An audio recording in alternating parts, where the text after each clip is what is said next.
조갑제 TV 시청자 여러분 안녕하십니까. 요새 트럼프 대통령이 아프리카에서 전사한 그 군인의 부인한테 전화를 해서 위로를 한다는 게 적당치 않는 말을 했다고 해가지고 그것을 또 옆에 있던 민주당 의원이 정치인이 폭로를 하고 해서 상당히 곤혹스러운 처지에 있습니다. 미국 사람들은 이 전사한 사람, 전사한 군인에 대한 특별한 생각을 가진 사람들입니다. 그 전사한 군인에 대한 예우가 아주 신성할 정도로 엄격합니다. 엄숙합니다. 옛날에 중동 이라크죠. 이라크에서 전사한 한 사병의 시신을 고향으로 운구하는 과정을 그린 영화가 있었습니다. 그 영화를 보면은 전사한 사람의 시신을 꼭 살아있는 사람처럼 대우하고 예우하고 존경을 표하는 것을 볼 수 있었는데, 그때 그 영화가 상영될 때가 바로 천안함 사건이 났을 때였습니다. 천안함 폭침이 일어나니까 좌익 세력들이 이것은 북한 소행이 아니라는 일대 캠페인을 하면서 언론사까지 여기에 놀아나가지고 한동안 시끄러웠습니다. 그러나 이명박 정부가 국제적인 조사를 하고 무엇보다도 저인망의선을 동원해가지고 우리가 끈질기게 그 원인을 찾는 과정에서 그야말로 하늘이 도와서 그 북한의 의뢰 파편을 건져 올렸고, 바로 거기에 1번이라고 한글이, 1번이란 한글이 쓰여져 있었습니다. 이렇게 함으로써 천안함 폭침은 북한 소행임이 국제적으로 그리고 과학적으로 확실하게 증명이 되었는데, 천안함 폭침이 북한 소행이 아니라는 식의 책을 쓴 사람이 지금 이 정권에 등용이 되어가지고 총리실에서 비서관으로 일하고 있습니다. 이 사람이 국회에 나왔을 때, 국감장에 나왔을 때 여기에 대해서 질문을 받으니까 그런 주장은 뭐 학문적이고 해서 그런 데서 논의될 사안이 아니라는 식의 이런 이야기를 했는데, 그게 또 그냥 덮여져 넘어갔습니다. 물론 미국 같으면은 정상적인 국가, 미국이 아니라 정상적인 국가 같으면은 적에 의해서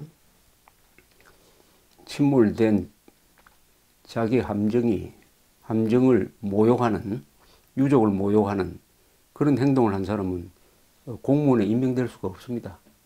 물론 선출직에도 뽑힐 수가 없죠. 우리는 전쟁 중임에도 불구하고 이 전사자들의 대우가 이렇게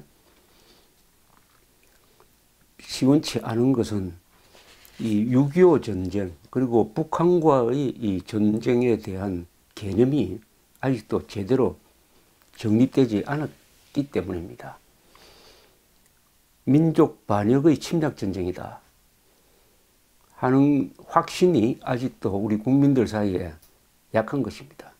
이게 전쟁을 경험한 사람이 점차 사라지고 전쟁을 모르는 교육을 통해서 6.25를 알게 되는 세대가 많아짐으로써 더욱 6.25 전쟁의 정확한 의미가 애매모호하게 되고, 이것을 여러 가지 이유로 해가지고 그 의미를 변질시키려는 노력이 집요하게 이루어졌습니다. 그러다가 보니까 이 천안함 폭침처럼 북한의 공격을 받아서 전사하는 한국 군인들의 그 죽음에 대해서 애도하는 마음이 제대로 우러나지 않게 되는 것입니다. 6.25 남침에 대한 정확한 해석, 그리고 그 남침 전쟁을 일으킨 북한 노동당 정권의 실체에 대한 정확한 개념 규정이 안 되면 이런 부작용이 계속 일어납니다. 왜 이렇게 됐느냐 하면은 6.25 전쟁을 보는 시각이 남침 전쟁 말고 북한이 조작한 대로 우리가 북으로 쳐들어갔다, 북침, 이런 주장이 있었고, 그 다음에는 그게 안 통하니까 북한이 침공하도록 유도했다, 함정을 파서 유도했다는 설, 이른바 남침 유도설이 나오다가 그것도 안 먹히니까 내전이다, 남북한이 서로 싸운 것이다, 민족 내부의 전쟁이었다, 내전, 이렇게 세 단계로 변질되어 왔습니다. 이 세 개가 전부 다 부정이 되었습니다. 북침, 남침 유도설, 내전, 이것은 사실과 맞지 않다 해서 이미 학계에서는 폐기된 겁니다. 이런 주장하는 학자가 사라져 버렸습니다. 결정적인 것은 냉전이 끝나면서 소련 쪽에서, 중국 쪽에서 비밀 문서가 공개되면서 이 전쟁의 실체가 백일화에 드러났기 때문입니다. 그런데 지난 9월 문재인 대통령은 유엔 총회에서 연설을 하면서 이렇게 이야기를 했습니다. 나는 전쟁 중에 피난지에서 태어났습니다. 내전이면서 국제전이기도 했던 그 전쟁은 수많은 사람들의 삶을 파괴했습니다. 세계적 냉전 구조의 산물이었던 그 전쟁은 냉전이 해체된 이후에도 정전협정이 체결되고 64년이 지난 지금에도 불안정한 정전체제와 동북아의 마지막 냉전 질서로 남아 있습니다. 여기 짤막한 연설이지만 여기에는 참으로 큰 문제가 있습니다. 6.25를 내전이면서 국제전이라고 했습니다. 6.25는 남침전쟁입니다. 남침인데 이 남침은 어떤 남침이냐 하면은 김일성이가 스탈린 모택동의 도움 내지 조종을 받아서 일으킨 전쟁입니다. 그러니까 사대주의적 남침전쟁 또는 민족 반역적 남침전쟁이죠. 그러니까 외세와 외국의 도움을 받아서 동족을 친 전쟁이니까 이것은 민족 반역적 남침전쟁입니다. 남침도 여러 가지 형태가 있는데 최악의 형태죠. 동족을 치기 위해서 소련, 중국의 도움을 받았다. 민족 반역적 남침전쟁이라고 하면은 될 것을 굳이 그 남침전쟁의 피해자인 문재인 대통령이 내전이면서 국제전이다, 이런 말을 함으로써 결과적으로 북한 정권의 남침 행위에 대해서 그 유엔 총회에 있는 사람한테 제대로 알릴 기회를 포기했습니다. 이 내전이면서 국제전이라는 말을 좌파들이 많이 쓰는데 주로 이런 식으로 씁니다. 김일성이가 통일을 하기 위해서 전쟁을 일으켰는데 미군이 개입해가지고 통일을 방해했다. 그리하여 미군이 개입하니까 중공군도 개입했다. 이렇게 해서 국제전이 되었다. 이런 설명을 하기 위해서 내전이다 또는 국제전이다라는 말을 쓰는데 그거하고 똑같은 표현이 여기에 들어갔습니다. 그러다 보니까 그 전쟁은 수많은 사람들의 삶을 파괴했습니다. 이런 가치 중립적인 설명으로 이어졌습니다. 수많은 사람들의 삶을 파괴한 것은 전쟁이 아니죠. 그 전쟁을 일으킨 김일성 집단이죠. 김일성 집단은 민족 반역적 남침전쟁을 일으켜서 수많은 사람들의 삶을 파괴했습니다. 이렇게 정확한 표현입니다. 그 다음에 이어지는 이 문장, 세계적 냉전 구조의 산물이었던 그 전쟁은, 세계적 냉전 구조의 산물이었던 그 전쟁은, 이것도 설명이 복잡합니다. 김일성이가 소련, 중국의 도움을 받아서 일으킨 남침 전쟁은 이렇게 이야기해야지, 그게 세계적 냉전구조의 산물이라고 하면은 이 전쟁의 책임은 세계적 냉전구조에 있다는 뜻이고, 그 세계적 냉전구조 중에는 자유진영도 포함되어 있으니까 이 전쟁의 책임의 50%는 자유진영이 공동 책임을 져야 된다. 이렇게 함으로써 전쟁 책임을 완전히 희석시켜버리는 이런 문장을 쓰고 있습니다. 세계적 냉전구조의 산물이었던 그 전쟁, 이것은 구조에 책임을 돌리는 거죠. 김일성한테 책임을 돌려야 될 대한민국 대통령이 전쟁 책임을 세계적 냉전구조에 돌리면은 자유진영, 특히 미국이 억울하지 않겠습니까? 50%의 책임을 져야 되니까. 자, 이렇게 말이 나온 김에 이 한국전이라고 일컬어지는 이 6.25 남침전쟁을 내전으로 보려는 사람은 도대체 누구냐? 누가 이 전쟁을 남침 침략전쟁이라고 보지 않고 남침전쟁으로 내전이라고 굳이 표현하려는 사람이 누구냐를 한번 조사를 제가 한번 해봤습니다.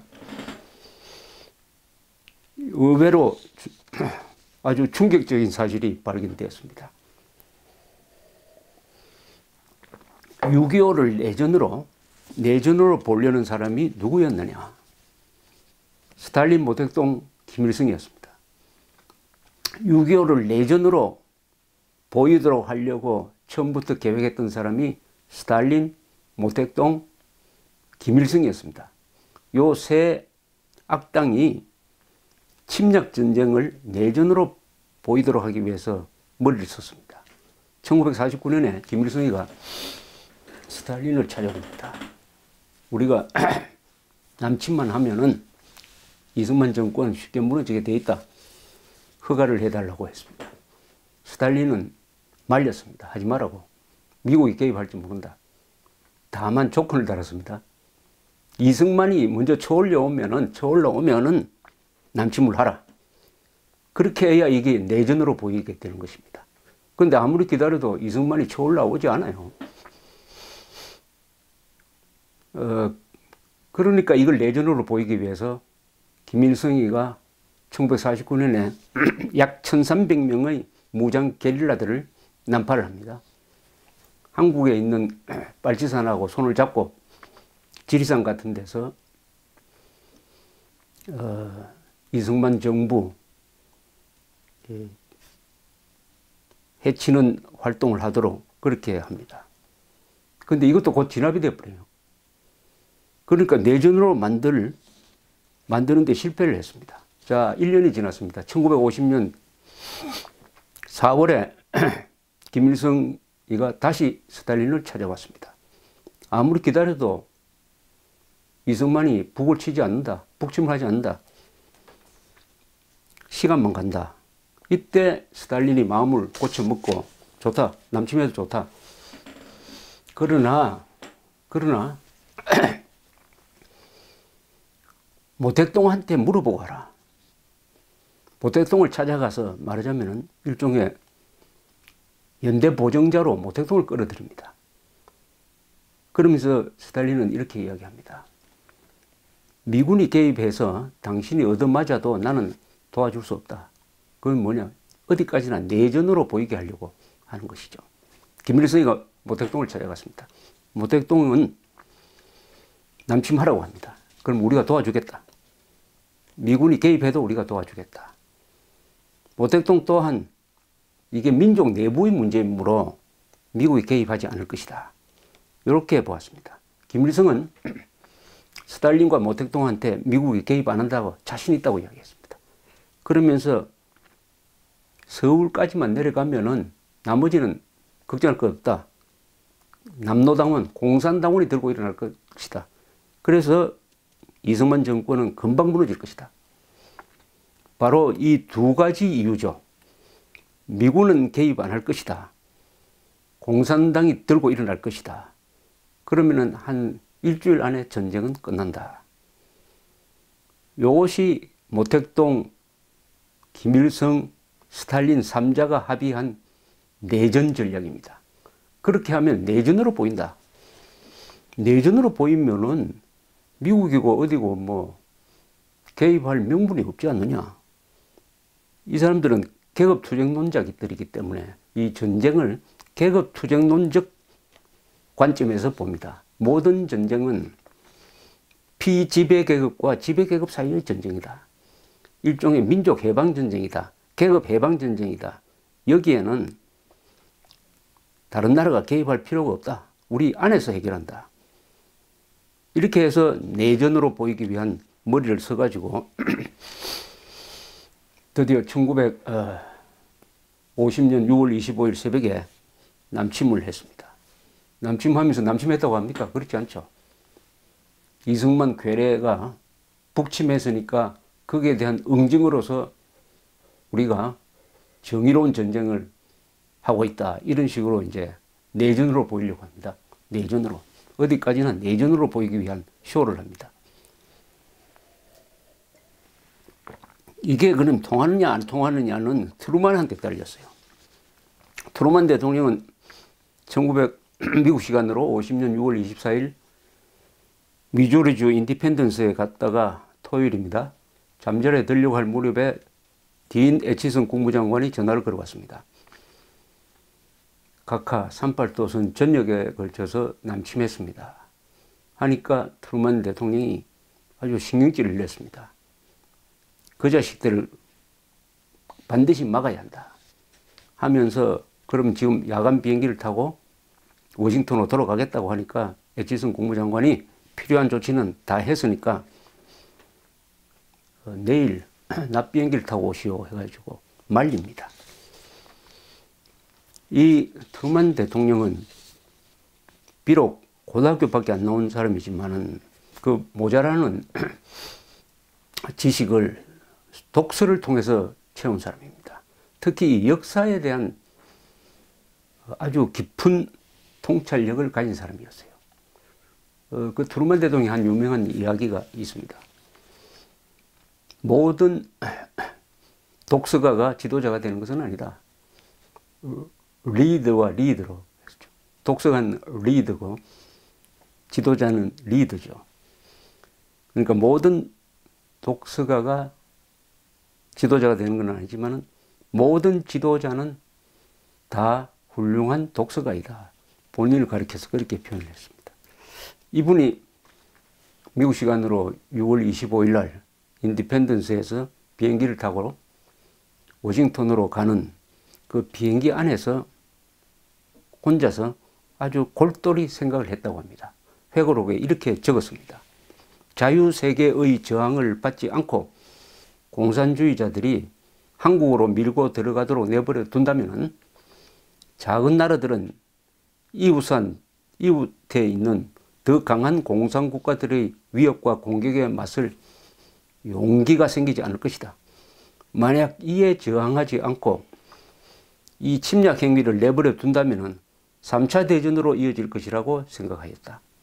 비슷한 경우가 2차 대전으로 연결되었듯이. 그러니까 트루만은 이 전쟁이 스탈린이 뒤에서 조종한 국제 공산주의자들의 전쟁이라는 확신을 가지고 여기서 만약 선을 긋지 않으면은 이 약한 나라는 이웃한 공산 국가의 밥이 되고 말 것이다. 그렇게 되면 3차 전쟁으로 이어질 것이다. 2차 세계대전 때 영국, 프랑스가 뮌헨 회담을 통해서 히틀러한테 넘어가 가지고 체코슬로바키아를 그냥 갖다 바쳤더니 히틀러가 그걸로 만족하는 것이 아니라 그 다음엔 폴란드까지 먹으려고 한다. 이것은 양보할 수 없다 해가지고 전쟁이 일어난 것을 비유해서 이렇게 이야기했습니다. 그래서 이분은 이미 워싱턴에 닿기 전에 그 비행기 안에서 파병을 결심한 것입니다. 워싱턴 내셔널 공항에 내려가지고 영빈관으로 가는 차중에서 트루만 대통령은 하나님께 맹세코 그자들이 대가를 치르도록 하겠다라고 중얼거리는 것을 옆에서 들어서 이 기록을 남겼습니다. 자, 이렇게 함으로써 내전으로 위장하려고 하던 스탈린, 모택동, 김일성의 이 흉계가 트루만 대통령의 정의감 앞에서 무산되어 버렸습니다. 이렇게 함으로써 내전이라고 하면은 유엔이 개입할 명분이 없는 것이죠. 내전이라고 하면은 남북한이 싸우니까 알아서 그 결과만 보면 되고 구경만 하자 이렇게 되는데, 이건 내전이 아니고 국제공산주의자들이 조종한 자유세계에 대한 정면 도전이다. 이렇게 정확하게 파악한 트루만 대통령은 파병, 그것도 유엔의 기치를 둔 유엔군으로서의 파병을 결단하게 되는 것입니다. 그런데 아무리 이렇게 하더라도 침략당한 이승만 정부가 무너지고 국군이 항복하면 끝나는 거예요. 그것은 그렇게 되면 그야말로 내전으로 끝나는 겁니다. 그런데 김일성이가 예상했던 내전의 조건으로서 전쟁을 일으키기 위해서 예상했던 두 개가 다 무너집니다. 첫째, 미군은 개입 안 할 것이라고 봤는데 바로 첫날 트루만이 미군 파병을 결심을 했고, 두 번째, 서울을 3일 만에 점령했는데 후방에서 공산당들이 골기를 하지 않는 것입니다. 남노당이 숨을 죽이고 골기를 하지 않아요. 들고 일어나질 않아요. 그때 한 20만 명 되었다고 하는데 다 숨을 죽이고 도망가고 이렇게 했습니다. 다만 서울에 들어오니까 그동안에 전향했다, 좌익 쪽에서 전향했다고 했던 사람들이 완장을 차고 나와가지고 본색을 드러내면서 군인, 경찰, 가족을 잡아 죽이는 이런 학살극을 벌이게 됐습니다. 여기에 대한 반동으로서 보도연맹, 즉 전향한 좌익들의 모임이 보도연맹이었는데, 보도연맹에 가입된 사람들을 모아가지고 국군 측에서 학살하는 이런 또 비극이 벌어졌습니다. 어쨌든 공산당의 봉기는 일어나지 않았습니다. 그러니까 더욱더 이것은 내전으로 위장할 명분이 없어져 버린 거예요. 북한군이 들어오고 후방에서 공산당이 들고 일어나가지고 일주일 만에 한국 정부가 항복해버리고 국군도 항복했다 하면 끝난 겁니다. 상황 끝입니다. 그러면 내전으로 끝나는 거예요. 내전, 침략전쟁도 아니고 이건 내전이다. 이 내전적 전쟁 계획을 무산시킨 사람이 트루만과 함께 이승만 대통령이죠. 이승만 대통령은 전쟁이 일어나지 말자 무초대사를 불러가지고 이렇게 이야기합니다. 모든 남녀와 어린이까지 막대기와 돌을 가지고라도 나와서 싸우라고 호소하겠다. 우리한테 무기를, 탄약을 보내달라. 결사항전을 이야기를 합니다. 우리는 남녀노소 무기 없으면 막대기와 돌로도 싸운다. 이렇게 결사항전을 요구를 하면서 버텨냅니다. 기습을 받았으니까 탱크 한 대도 없는 국군이 탱크를 200대나 앞세운 북한군한테 기습을 받았는데 여기에 기적이 일어났어요. 부대 단위의 항복이 없었습니다. 연대 단위, 대대 단위, 중대, 소대, 분대 단위의 항복도 없었어요. 후퇴만 했습니다. 그러니까 군대가 붕괴되지 않았다는 뜻이죠. 후퇴하면서 시간을 벌면서 반격을 할 수 있는 저력을 축적하기 시작한 것이죠. 이 10일간, 그러니까 이승만 정부가 기습을 당하고 그 다음에 미군이 올 때까지의 10일간이 있습니다. 미군이 7월 5일 날 오산까지 와서 처음으로 북한군과 교전하는데, 그때까지 10일간 우리 대한민국은 일치 단결해가지고 소련, 중국 그 두 대국의 지원을 받은 북한군, 이 3자와 싸웠습니다. 1대 3으로 싸웠어요. 이것은 세계사에 남을 만한 위대한 항전입니다. 1대 3으로.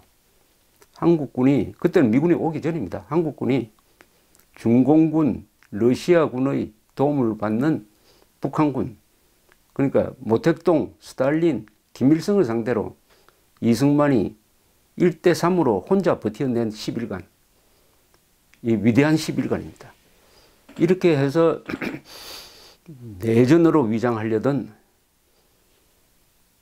김일성, 스탈린, 모택동의 음모는 이승만, 트루만의 위대한 지도력에 의해서 남침전쟁으로, 침략전쟁으로 규정됩니다.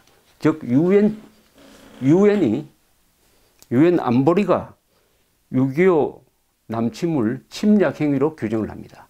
거기에 대한 응징으로서 유엔군을 보내게 된 것이죠. 그리고 그해 10월에 우리가 북진해가지고 통일을 눈앞에 두었을 때 중공군이 또 개입을 했어요. 그때도 유엔이 중공을 침략자로 규정을 했습니다. 그래서 중공, 북한은 각각 침략자로 국제법적으로 규정을 받았다 이거죠. 이게 내전이 아니라는 가장 확실한 증거가 아니겠습니까? 이게 내전이 아니다. 이게 스탈린이 뒤에서 조종한 침략전쟁이었다 하는 이야기를 결정적으로 한 사람은 놀랍게도 이 후르쇼프였습니다. 후르쇼프.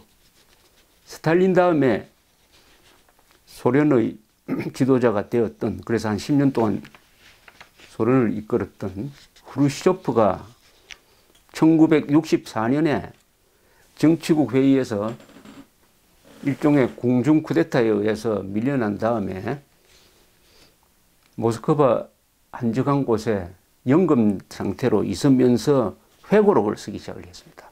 이 회고록을 써가지고 밀반출을 해가지고 1970년에 뉴욕에서 타임지 뉴욕에 있는 타임지 주간지 타임지에서 그 원고를 받아서 이것을 출판을 했습니다. 후르시초프 리멤버즈라는, 후르시초프는 기억한다라는 제목의 회고록이었습니다.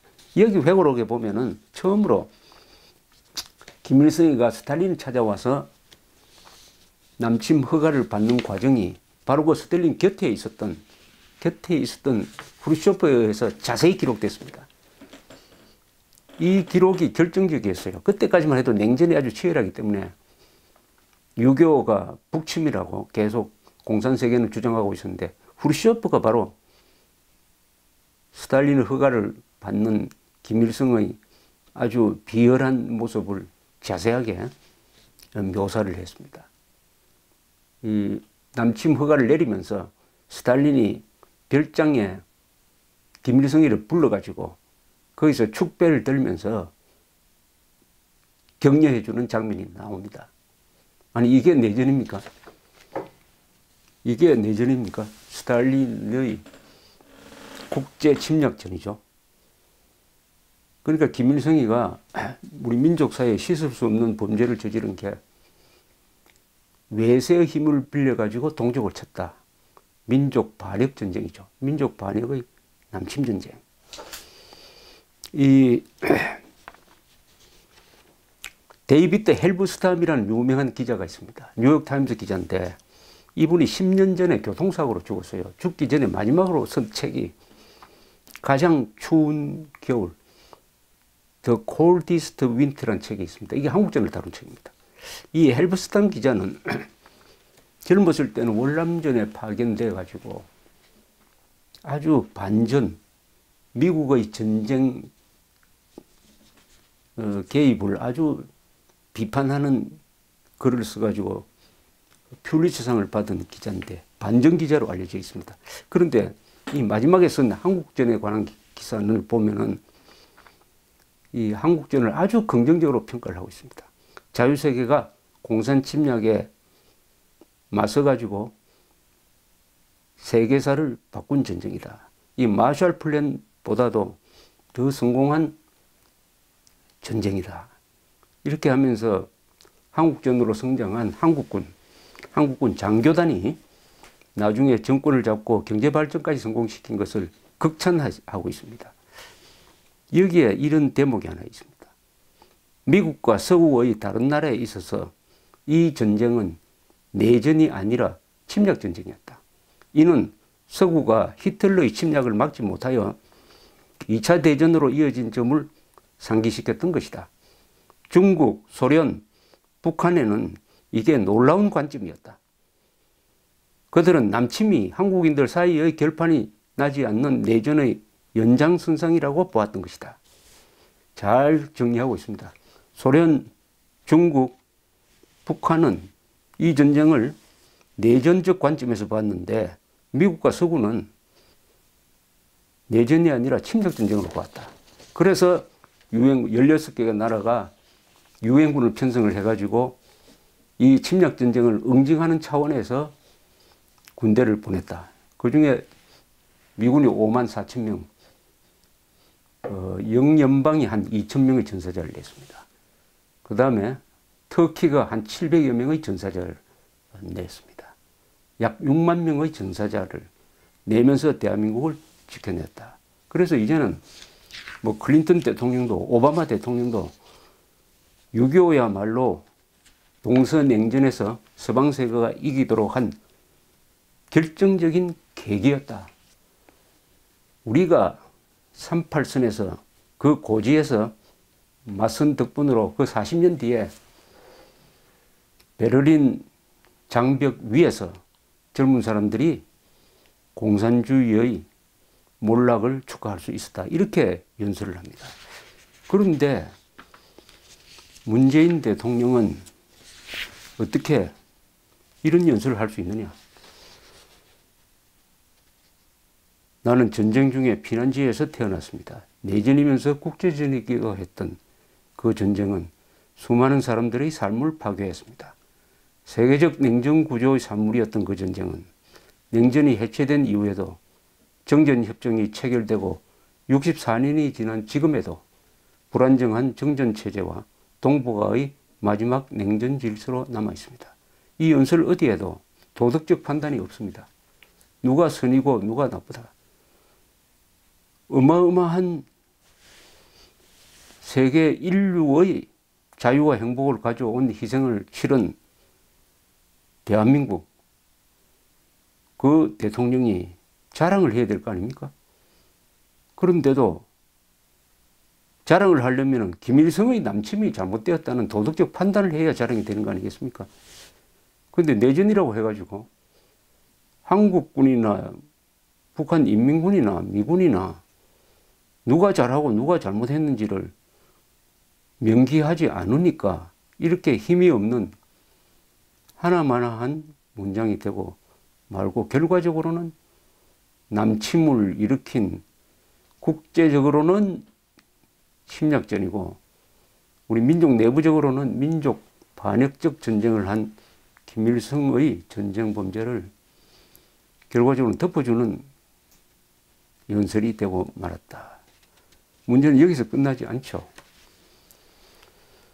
이 문재인 대통령과 그 둘러싸고 있는 사람들의 전쟁관이 바로 침략전이 아니라 내전적 전쟁관일 것입니다.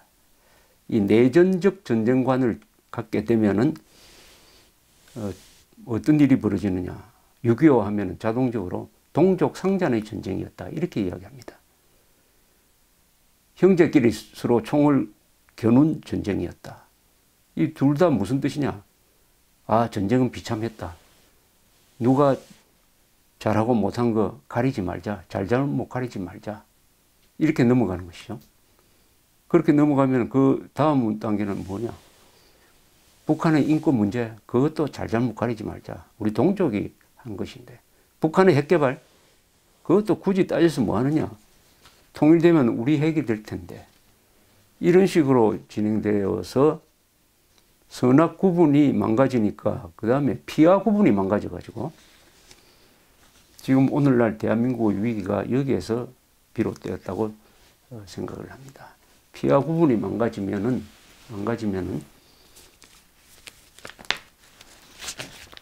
이적 행위자, 천안함 폭증을 부정하는 사람, 국가보안법을 폐지하자고 하는 사람, 한미동맹을 폐지하자고 하는 사람, 대한민국 건국을 부정하는 사람, 이런 사람들이 득세해가지고 권력을 잡고 권력을 잡은 사람들이 판사, 검사를 끌고 가고 할 수 있는 일대 국가적 위기가 올 수 있는 것이죠. 그 출발점이 바로 한국전을 침략전으로 보느냐 내전으로 보느냐는 거죠.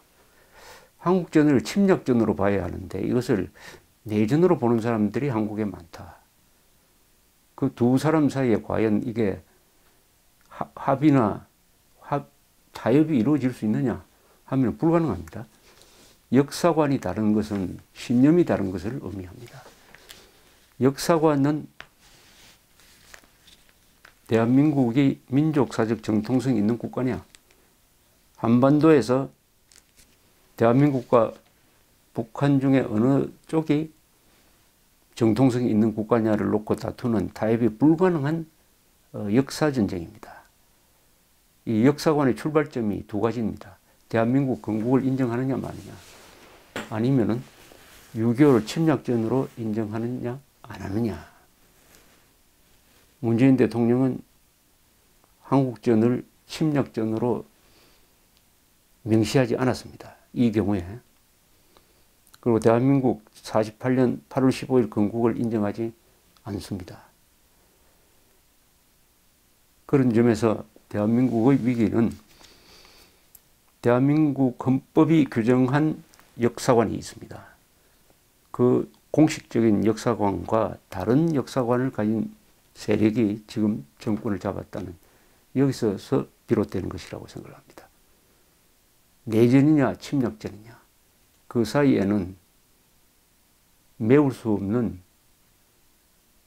협곡이 있습니다. 협곡. 이것을 메우기 위해서 무슨 다른 방법이 있느냐? 없습니다. 그 중에 한 사람이 포기를 해야 됩니다. 침략전이 아니라고 포기할 수는 없죠. 6.25는 내전이 아니라고 해야 됩니다. 그런 연설이 한 번 더 나오기를 기대합니다. 감사합니다.